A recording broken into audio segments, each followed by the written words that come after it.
मेरा नाम सैयद मेराज नवाब है। मैं ग्रेट ग्रैंड सन हूँ सैयद अब्दुल हक साहब क़िबला रहमतुल्लाहि तआला का। आज मेरा मीडिया के रूबरू तमाम अवाम से और गवर्नमेंट ऑफ तेलंगाना के से ये मैं बात बताना चाह रहा हूँ कि एक बहुत बड़ी इरेगुलरिटीज़ जो है सो मंजर आम पर आई है CBCID की मदद से। वो ये है कि आज तक हम ये सुन लेते आ रहे थे कि बोर्ड के अंदर फ़ेक NOC बनता है, फ़ेक मुंतखब बनता है, जाली डॉक्यूमेंट के ऊपर मुंतखब बना के fake document, fake family member certificate बना के मुतवल्लिस को अपॉइंट करते हैं। लेकिन ये बात आज बहुत देख के बहुत हैरानी हो रही है हमको कि फ़ेक बोर्ड रेजोल्यूशन बनाया गया वक्फ बोर्ड के अंदर और वक्फ बोर्ड के एम्प्लॉय के द्वारा, जिसमें एक चीफ एग्जीक्यूटिव ऑफिसर भी इन्वॉल्व है। और उससे भी बढ़कर जो बोर्ड मेंबर्स है 2013 में विदाउट वेरिफिकेशन ऑफ रिकॉर्ड, जबकि कोई भी फाइल जब बोर्ड में आती है, एजेंडा जब बनकर बोर्ड में आता है तो उसको careful examination by the chairman of Telangana state Waqf board होने के बाद बोर्ड में आती है।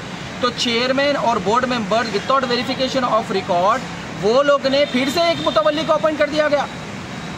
ये कैसा बोर्ड है, कैसा तेलंगाना स्टेट का वक्फ बोर्ड, ये कैसे एम्प्लॉइज़ है जो बिना वेरिफिकेशन करके विदाउट रिकॉर्ड को वेरीफाई करके कैसा मुतवल्ली को फेक मुतवल्ली है कि जो बोर्ड मेंबर जो है उनका काम ये होता है कि वो वेरिफिकेशन ऑफ रिकॉर्ड करे, प्रॉपर जो भी हकदार है उसको हक दिलाने के लिए प्रॉपर वेरीफाई करके वो लोग जो है सो मुतवल्ली अपॉइंट करना चाहिए। जबकि ये लोग जो है सो बिना वेरीफाई करके अपने मकसदों को पूरा करने के लिए ये लोग जो है सो गलत काम कर रहे हैं। तेलंगाना स्टेट वक्फ की प्रॉपर्टी को बर्बाद कर रहे हैं, अल्लाह की प्रॉपर्टी को बर्बाद कर रहे हैं, जो कि यतीमों यसीरों मिस्किनों की प्रॉपर्टी है ये। और हाल ही में जो पूरा अमेंडमेंट चल रहा है वक्फ एक्ट के लेके, जितने पूरे मेंबर्स वगैरह तमाम मुसलमानों ने मिलकर वक्फ जायदाद को बचाने के लिए, वक्फ प्रॉपर्टी को सेव करने के लिए जो आगे आए हैं, वो सारा मकसद बेमानी है। फिर अगर ये एम्प्लॉइज़ के ऊपर, अगर वक्फ बोर्ड के मेंबर्स के ऊपर अगर कार्रवाई नहीं की जाए तो मेरा गवर्नमेंट ऑफ तेलंगाना से ये मकसद है, हम सारा जो भी सर्टिफाइड कॉपी ऑफ रिकॉर्ड था, हम सारा कुछ रिकॉर्ड निकाल लिए हैं। हम सारा कुछ रिकॉर्ड प्रिंसिपल सेक्रेटरी को, CEO को, जितने भी हायर अथॉरिटी थे, जितने भी कॉम्पिटेंट अथॉरिटी, हम सारा कुछ सब कुछ सबमिट कर चुके हैं और हम लीगल कार्रवाई बोर्ड मेंबर्स के ऊपर और एम्प्लॉइज़ के ऊपर करने वाले हैं कुछ ही दिन में। तो मेरी गवर्नमेंट ऑफ तेलंगाना से यही गुजारिश है कि ये बोर्ड के ऊपर नज़र रखी जाए ताकि वक्फ बोर्ड के थ्रू गवर्नमेंट ऑफ तेलंगाना का नाम बदनाम ना हो और यतीमों यसीरों मिस्किनों की प्रॉपर्टी बचे। आपका भी सवाल है?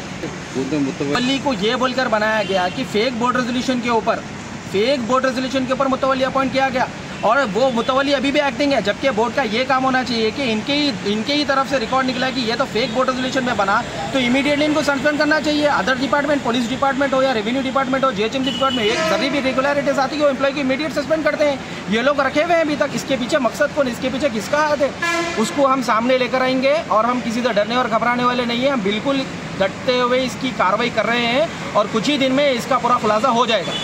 स्पोर्ट्स क्लब सिकंदराबाद पे दरगाह है मकबरा हज़रत सैयद अब्दुल हक साहब क़िबला रहमतुल्लाहि तआला। आप क्या होते हैं? ग्रेट ग्रैंड सन और सज्जादा नशीन सैदानिमा साहब अब्दुल हक साहब क़िबला की बारगाह का। तो उनको जो मुतवल्ली तो बता रहा हूँ ना मैं आपको, उनको जो मुतवल्ली बनाया गया फेक बोर्ड रेजोल्यूशन पे बनाया गया। अगर कोई एप्लीकेशन आता है बोर्ड में तो बोर्ड के एम्प्लॉइज़ का काम है, CEO का काम है, वक्फ मेंबरों का काम है कि वो वेरीफाई करे रिकॉर्ड को।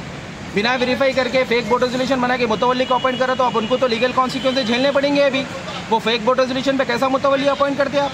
तो CEO साहब, अभी जो नए चेयरमैन है, नए CEO साहब है, उनसे मैं रिक्वेस्ट करता हूँ कि इमीडिएटली इसके ऊपर वेरीफाई करे, इसका रिकॉर्ड चेक करे और मुतवल्ली को इमीडिएटली टर्मिनेट करे, क्वाश करे प्रोसीडिंग्स, क्योंकि इसकी कोई लीगलिटी नहीं है। हम 15 दिन 20 दिन के अंदर हाईकोर्ट को भी जाएंगे और हाईकोर्ट में भी ये डालेंगे सीधा तो सीधा गवर्नमेंट का नाम बदनाम होगा और CEO चेयरमैन का नाम प्रेजेंट CEO का नाम बदनाम होगा।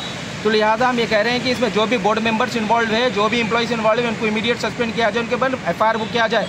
हम भी FIR बुक करने वाले हैं उनके ऊपर। तो वक्फ बोर्ड, हाँ, रिश्तेदारों में से है। उन्हें क्या होते हैं? आपको क्या होता है? उन्होंने मेरे को रिश्ते में मेरे रिश्तेदार हैं वो। तो वक्फ बोर्ड में 50 एप्लीकेशन आते हैं, वक्फ बोर्ड में हज़ारों एप्लीकेशन आते हैं।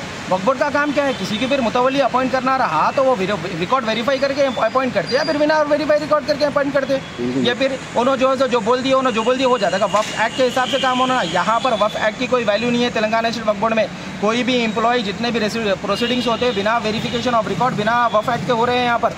तो इसकी मुकम्मल जाँच होनी चाहिए CBCID के थ्रू और जो भी हायर अथॉरिटी उनके थ्रू।